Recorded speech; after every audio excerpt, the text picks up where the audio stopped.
നമസ്കാരം. അമേരിക്കൻ രാഷ്ട്രീയത്തിൽ വിസ്മയിപ്പിക്കുന്ന പ്രഖ്യാപനങ്ങൾ കൊണ്ട് എതിരാളികളെ നിശബ്ദരാക്കുന്ന ഒരു ശൈലിയുണ്ട് ഡൊണാൾഡ് ട്രംപിന്. ഇത്തവണ അദ്ദേഹം ഉയർത്തിവിട്ട രാഷ്ട്രീയ കൊടുങ്കാറ്റ് എല്ലാവരെയും കുളിര് കോരിപ്പിക്കുന്നതാണ്. ആദായ നികുതി പൂർണ്ണമായും ഒഴിവാക്കും. വിദേശ ഉൽപ്പന്നങ്ങൾക്ക് കനത്ത താരിഫ് ചുമത്തിയതിലൂടെ ഖജനാവിൽ കുന്നുകൂടിയ പണം ഉപയോഗിച്ച് ഈ നികുതിരഹിത സ്വർഗം സൃഷ്ടിക്കുമെന്നാണ് ട്രംപിന്റെ അവകാശവാദം. എന്നാൽ അമേരിക്ക ഫസ്റ്റ് എന്ന മുദ്രാവാക്യത്തിന്റെ മറവിൽ ട്രംപ് തുടങ്ങിവെച്ച ഏകപക്ഷീയ വ്യാപാര യുദ്ധം ലോകരാഷ്ട്രങ്ങളെ ശിക്ഷിക്കുന്നതിനു പകരം സ്വന്തം ജനതയുടെ വയറ്റത്തടിക്കുന്ന കാഴ്ചയാണ് പിന്നീട് ലോകം കണ്ടത്. ഒരു വശത്ത് നികുതി ഇളവിന്റെ സ്വപ്നം, മറുവശത്ത് ആവശ്യ സാധനങ്ങളുടെ കുതിച്ചുയരുന്ന വില. ഈ രണ്ട് യാഥാർത്ഥ്യങ്ങൾക്കിടയിൽ ട്രംപിന്റെ സാമ്പത്തിക അജണ്ട എങ്ങനെയാണ് അമേരിക്കൻ രാഷ്ട്രീയത്തെയും ഉപഭോക്താവിന്റെ കീശയെയും ബാധിച്ചെന്ന ചോദ്യമാണ് ഇവിടെ ഉയരുന്നത്. മിക്ക ദിവസങ്ങളും ട്രംപിന്റേതായിട്ടുള്ള അവകാശവാദങ്ങളും പ്രതികരണങ്ങളും എല്ലാം നാം കാണാറുണ്ട്. ചിലതൊക്കെ സംഭവിക്കുമോ എന്ന് പോലും നമുക്ക് സംശയം തോന്നിയേക്കാം. പലപ്പോഴും പക്വതയില്ലാത്ത രീതിയിലാണ് ഡൊണാൾഡ് ട്രംപ് പ്രതികരിക്കുന്നത്. എന്തായാലും ഇത്തവണ അമേരിക്കയിലെ ആദായ നികുതി അഥവാ ഇൻകം ടാക്സ് പൂർണ്ണമായി ഒഴിവാക്കുമെന്ന സൂചനകളാണ് ട്രംപ് നൽകുന്നത്. താരിഫ് വർദ്ധിപ്പിച്ചതുകൊണ്ടാണ് ഇത് സാധ്യമാകുന്നതെന്നാണ് ട്രംപിന്റെ അവകാശവാദം. അമേരിക്ക വിവിധ രാജ്യങ്ങളിൽ നിന്നുള്ള ഇറക്കുമതിക്ക് ചുമത്തിയിരിക്കുന്ന താരിഫുകളിൽ നിന്ന് സർക്കാരിന്റെ ഖജനാവിലേക്കുള്ള വരുമാനം വർദ്ധിക്കുന്നതിനെ തുടർന്ന് ഒരുപക്ഷെ ആദായ നികുതി തന്നെ ഒഴിവാക്കിയേക്കാമെന്നാണ് ട്രംപ് പ്രതികരിച്ചിരിക്കുന്നത്. അമേരിക്ക ഫസ്റ്റ് എന്ന മുദ്രാവാക്യം ഉയർത്തി ഡൊണാൾഡ് ട്രംപ് തുടങ്ങിയ ഏകപക്ഷീയമായ വ്യാപാര യുദ്ധം ഇന്നും കഴിഞ്ഞിട്ടില്ല. അതിന്റെ പ്രത്യാഘാതങ്ങൾ ലോകരാജ്യങ്ങൾ മാത്രമല്ല അമേരിക്കയിലും ആഞ്ഞടിക്കുന്നുണ്ട്. സ്വന്തം രാഷ്ട്രീയ അജണ്ടകൾക്ക് വേണ്ടി ചൈന ഉൾപ്പെടെയുള്ള രാജ്യങ്ങളിൽ നിന്ന് ഇറക്കുമതി ചെയ്യുന്ന ഭക്ഷ്യവസ്തുക്കൾക്ക് അദ്ദേഹം ചുമത്തിയ കനത്ത തീരുവകൾ ഒരു അഹംഭാവത്തിന്റെ നികുതിയായി മാറി. ആ നികുതി ഒടുവിൽ വീണത് സാധാരണക്കാരായ അമേരിക്കക്കാരുടെ ചുമലിലേക്കാണ്. ആവശ്യ സാധനങ്ങളുടെ വില കുതിച്ചുയർന്ന് അമേരിക്കൻ അടുക്കളകളിൽ പോലും തീ പടർത്തി. ഒടുവിൽ എന്തു സംഭവിച്ചു? അവോക്കാഡോയും തക്കാളിയും മുതൽ തെങ്ങയും മാമ്പഴവും വരെ ഉൾപ്പെടുന്ന ഉൽപ്പന്നങ്ങൾക്ക് ട്രംപ് ഭരണകൂടം നേരത്തെ താരിഫ് ഒഴിവാക്കാൻ നിർബന്ധിതരായി. ഈ സാധനങ്ങൾ മതിയായ അളവിൽ ആഭ്യന്തരമായി ഉൽപ്പാദിപ്പിക്കാൻ കഴിയില്ലെന്ന് ട്രംപിന് സമ്മതിക്കേണ്ടതായി വന്നു. വൈറ്റ് ഹൗസ് പുറത്തിറക്കിയ പട്ടികയിൽ ഇനി മുതൽ തീരുവകൾ ബാധകമല്ലാത്ത 100-ലധികം ഉൽപ്പന്നങ്ങളും ഉൾപ്പെടുന്നുണ്ട്.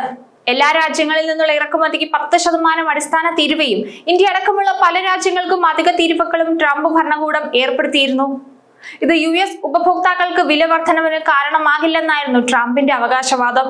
എന്നാൽ അതെല്ലാം പൊളിഞ്ഞു വീഴുന്ന കാഴ്ചയാണ് ലോകം കണ്ടത്.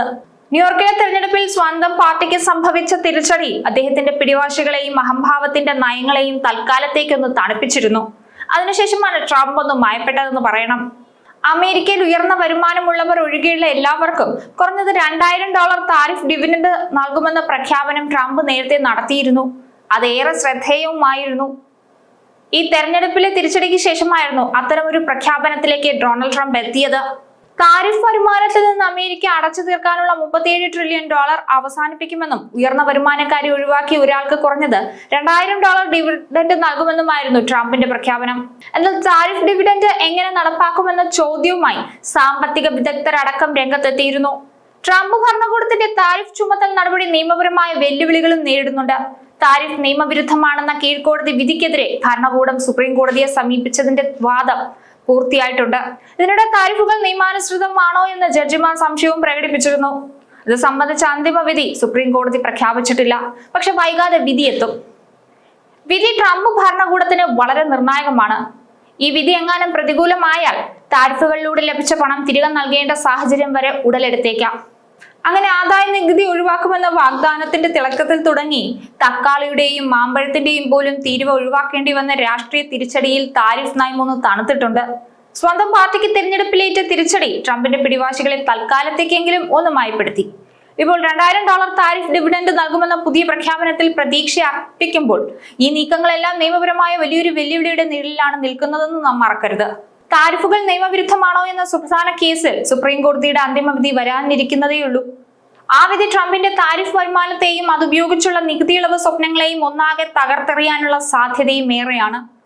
അതുകൊണ്ട് തന്നെ ട്രംപിന്റെ വാഗ്ദാനങ്ങളും രാഷ്ട്രീയ നീക്കങ്ങളും ഇപ്പോഴും നീതിന്യായ വ്യവസ്ഥയുടെ തീർപ്പിനായി കാത്തിരിക്കുന്ന ഒരു വലിയ സാമ്പത്തിക പരീക്ഷണമായി തന്നെ തുടരുന്നുണ്ട്.